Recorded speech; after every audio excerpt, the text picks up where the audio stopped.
I won $2,500,000 in the lottery. But when I refused to hand half to my parents' precious daughter, they burned what they thought was my check. I laughed as their plan went up in smoke. They had no idea I'd already moved the money, and that was just the beginning of my revenge. Hey Reddit. My name is Elise Turner.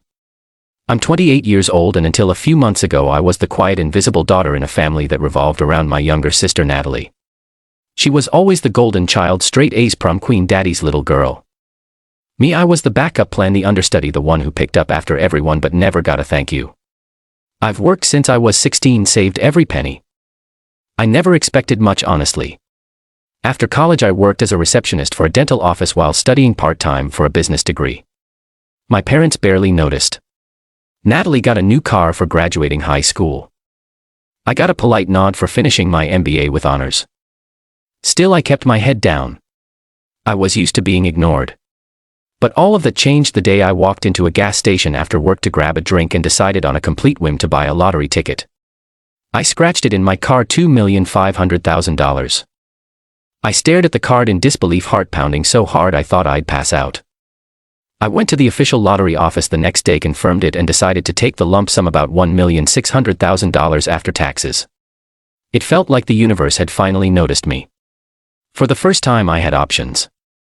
Of course I didn't tell anyone right away. I wanted to be smart.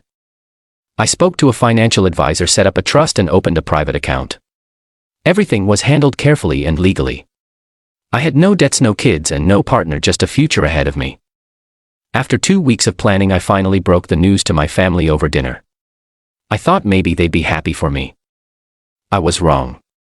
The moment the word lottery left my lips, my mother's fork clinked against her plate. My father sat up straighter. Natalie's eyes sparkled with a kind of delight I recognized immediately, not happiness for me but greed. Mom was the first to speak. Well, honey, you know your sister has been struggling since her last breakup. She could really use the help right now. Dad added, exactly. And family shares their blessings. It's only fair you give her a good portion. Maybe half. I blinked, stunned. Half of my winnings. Just like that. Natalie didn't even bother to look grateful. She just shrugged and said, yeah. That seems fair. You don't even have student debt or a mortgage. What do you even need it for? That was the moment I realized. They didn't see me. Not really. To them I was just a vessel for their needs. I calmly put down my fork and said, I'm not giving half to anyone. This money is mine. I've worked hard all my life and I'm going to use it to build a future. I'm not obligated to give anything to anyone. The silence was thick, then Mom laughed. Oh, Elise. Don't be ridiculous. You're being selfish. Dad nodded. Ungrateful even. After everything we've done for you, I left without finishing my meal. My hands were shaking, but I didn't cry. Not this time. The next day things escalated. I woke up to smoke. Not a fire, but something burning in the backyard. I ran out in my pajamas and stopped cold at the sight of my parents and Natalie standing around a small metal barrel. Flames flickered inside. My father held what looked like a folded paper, edges blackening in the heat. I rushed over. What are you doing? Mom turned to me, smug. If you won't share, you won't get a penny. We burnt the check. You won't see a cent now. Natalie actually laughed, arms crossed like a smug villain in some low-budget soap opera. I stared at the ashes in the barrel and burst out laughing, not from joy but disbelief. My laughter caught them off guard. They stared at me like I'd lost my mind. I took a deep breath. You really thought I'd leave the check lying around? That thing was a ceremonial copy. The real payment was wired to my private account 2 weeks ago. I've already moved most of it to investments. They looked like I had slapped them. Natalie's smile vanished. Mom's mouth fell open. Dad looked like he wanted to say something but couldn't find the words. You didn't just spur my future, I said. You proved everything I've ever felt growing up, that I was never your daughter, just a means to an end. I walked back inside, locked my bedroom door, and cried, not for the money but for the confirmation that I never really had a family, not one that saw me as a Lisa person worth loving without strings attached. That night I packed a suitcase. I didn't need to think twice. I booked a hotel in another city and called a real estate agent the next morning. I never went back home, but that wasn't the end of it. A week later, Natalie started texting, then mom, then dad. At first it was apologies, then guilt-tripping, then threats. When I didn't respond, they showed up at my new apartment complex one afternoon. I watched from the window as my father pounded on the building door yelling my name. The police escorted them off the property, and I thought that would finally be the end of it.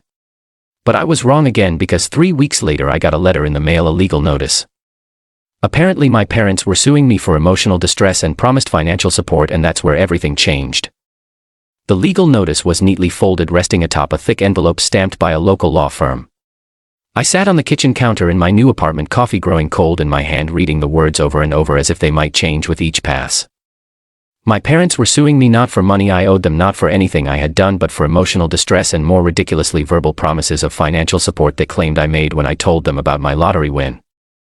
I nearly laughed again, but this time there was no humor in it, just exhaustion. I hadn't spoken a word to them since the day they burned what they thought was my lottery check.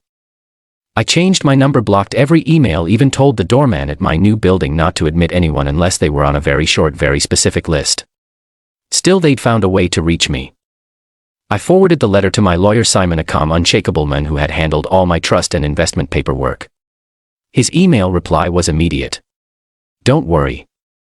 You're fully protected. This is a desperate move. We'll shut it down." And I believed him, but I didn't feel safe. Not really. Because this wasn't just about legalities. This was about being betrayed by the people who raised me, about having my worst fears that I was only ever valuable to them when I had something they wanted confirmed in writing. A week later we had our first court appearance. I showed up in a dark blue suit, hair tied back, makeup minimal. Natalie strutted in behind our parents wearing heels that screamed attention and a dress far too short for a courtroom.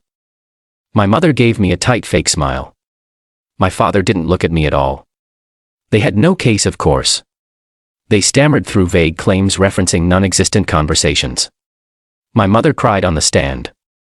My father threw in jabs about how I wouldn't have made anything of myself without their roof and food. Natalie smirked the entire time, arms crossed as if she were waiting for someone to hand her a check the moment court adjourned. My lawyer tore through every lie like tissue paper. Within an hour the judge dismissed the case. He even warned them that any further attempts like this could result in sanctions. I should have felt triumphant. I didn't, because winning didn't undo the damage. I left the courthouse in silence, tears stinging the corners of my eyes. Simon offered to take me out for lunch to celebrate. I declined. I just wanted to go home and sit in the quiet. That night I turned my phone back on. Dozens of voicemails poured in, some from old high school friends who suddenly remembered me, others from Natalie's friends trying to guilt-trip me on her behalf. But the worst were the ones from Mom. She didn't apologize. Not once. Just begged me to be reasonable and remember that Natalie needs help more than I do. At one point she even said, "We brought you into this world. We're entitled to what's ours." That was the last straw. The next day I sat down and wrote a letter. Not an email, not a text, a real letter, handwritten on paper with every word chosen like a knife. "Dear Mom and Dad, this is the last time I will communicate with either of you. I gave you every chance to be happy, for me to celebrate the fact that for once in my life I had something good happen. Instead you tried to take it. You demanded I give half my winnings to Natalie as if I owed her my success. You burned a fake check thinking it would ruin me, and when that failed you took me to court. You didn't just prove you were willing to betray me for money. You proved that you never truly valued me as your daughter. You only saw me as a source of supply, someone quiet, compliant, and disposable. Well, that ends now. I am cutting ties permanently. I've changed my number, my address, and my life. You're not welcome in it. Any further attempts to contact me will go through legal channels. And Natalie, if you're reading this, you once told me I'd never be more than a footnote in your fabulous life. I believed you then. I don't anymore. I'm not your backup plan. I'm not your bank. I'm not your family. I'm free." Elise, I dropped it in the mailbox with a sense of finality I didn't know I was capable of. And then for the first time in weeks I exhaled.